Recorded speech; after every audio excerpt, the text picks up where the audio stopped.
Apple is set to release a new iPad Pro and the iPhone SE at the end of the month. A U.S. appeals court has overturned Apple's $120 million victory over Samsung. Apple Pencil functionality will be returning to the iPad Pro.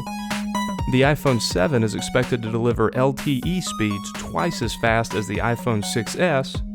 And you can now buy an Apple Watch for $25, with a catch. Hey guys, Rex here with iDrop News, and this week's video is a little bit different.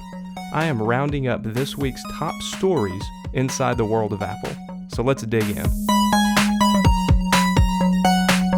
Apple's upcoming 4-inch iPhone has churned through about every potential name you could think of, but it seems Apple has finally settled on the iPhone SE, which supposedly stands for Special Edition. This past weekend, French site Nowhere Else published leaked images that allegedly show the display of the new iPhone SE. Notably, the display is missing components required for 3D Touch.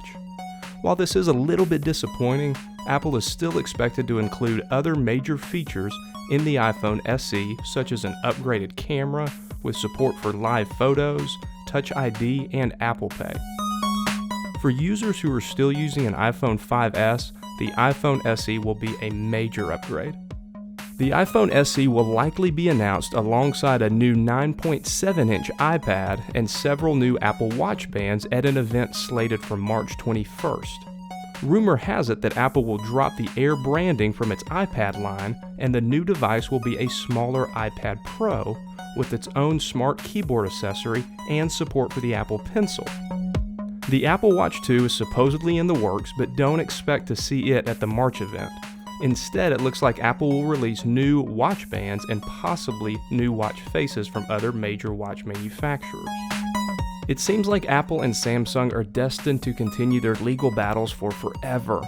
The most recent ruling in this never-ending saga has come from the U.S. appeals court, which has overturned a whopping $120 million judgment won by Apple less than 2 years ago.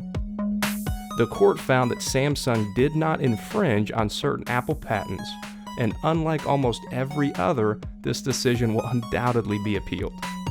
Many iPad Pro users have found the Apple Pencil to be an extremely helpful addition. Some use the Pencil strictly as an artistic device, but many others have found it to be a great tool for navigating the iPad Pro. When Apple released its most recent beta versions of iOS, which eliminated the Pencil's ability to navigate the iPad Pro, it caused an uproar. Thankfully, Apple has heard the feedback and plans to bring the functionality back in the next update. A new report suggests that Intel will be providing between 30 and 40% of the LTE modems for the upcoming iPhone 7.